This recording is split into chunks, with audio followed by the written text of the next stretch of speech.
નમસ્કાર, આપ જોઈ રહ્યા છો નેશન પ્લસ ન્યૂઝ. હું છું આપની સાથે હેતલ ભગત. મહારાષ્ટ્ર વિધાનસભા ચૂંટણીમાં ભાજપનો જ્વલંત વિજય થયો છે, ત્યારે વડોદરાના સાંસદ ડોક્ટર હેમાંગ જોશીને મહારાષ્ટ્રના મુખ્યમંત્રી એકનાથ શિંદેની વિધાનસભા સીટ કોપરી પાંચપાગડીના પ્રભારી તરીકે રાષ્ટ્રીય નેતૃત્વ દ્વારા જવાબદારી આપવામાં આવી હતી. આ બેઠક ઉપરથી એકનાથ શિંદે 1,20,000 કરતા વધારે મતોની સરસાઈથી જીત્યા છે. પ્રચારના આયોજન દરમિયાન હરિયાણાના મુખ્યમંત્રી નાયબસિંહ સૈની, ગોવાના પ્રદેશ અધ્યક્ષ સદાનંદ તાનાવડે અને અન્ય સિનિયર કાર્યકર્તાઓ પણ વડોદરાના સાંસદ ડોક્ટર હેમાંગ જોશીની ટીમને માર્ગદર્શન આપતા નજરે પડ્યા હતા. ડોક્ટર હેમાંગ જોશીની સાથે સહાયક કાર્યકર્તા તરીકે વોર્ડ નંબર 9ના કોર્પોરેટર શ્રીરંગ આયરે, શહેર મંત્રી મેહુલ લાખાણી, જિલ્લા મીડિયા ઇન્ચાર્જ ઉપેન્દ્ર અરગડે, યુવા કાર્યકર્તા હર્ષલ અકોલકર પણ જોડાયા હતા.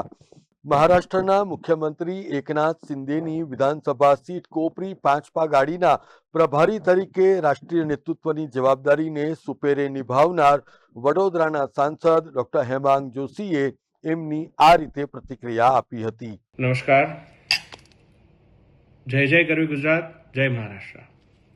आज महाराष्ट्रातील सर्व लोक खूप आनंदित आणि उत्साही आहेत, कारण भाजप आणि महायुती सरकारला घसघशीत बहुमत मिळाले आहे.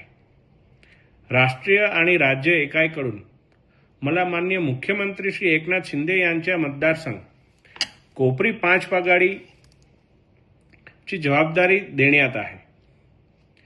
माझ्यासोबत माझे सहाय्यक कार्यकर्ते मेहुलभाई, श्रीरंगभाई, उपेंद्रभाई आणि हर्षलभाई यांनी हे यश साध्य करण्यासाठी खूप मेहनत घेतली आहे.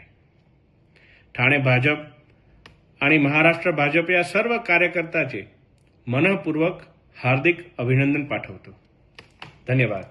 સમાચારોના સતત અપડેટ મેળવવા માટે અમારી નેશન પ્લસ ન્યૂઝની યુટ્યુબ ચેનલને સબસ્ક્રાઇબ કરો, બેલ આઇકન દબાવો અને જોડાયેલા રહો ફેસબુક, ઇન્સ્ટાગ્રામ અને ટ્વિટર પર.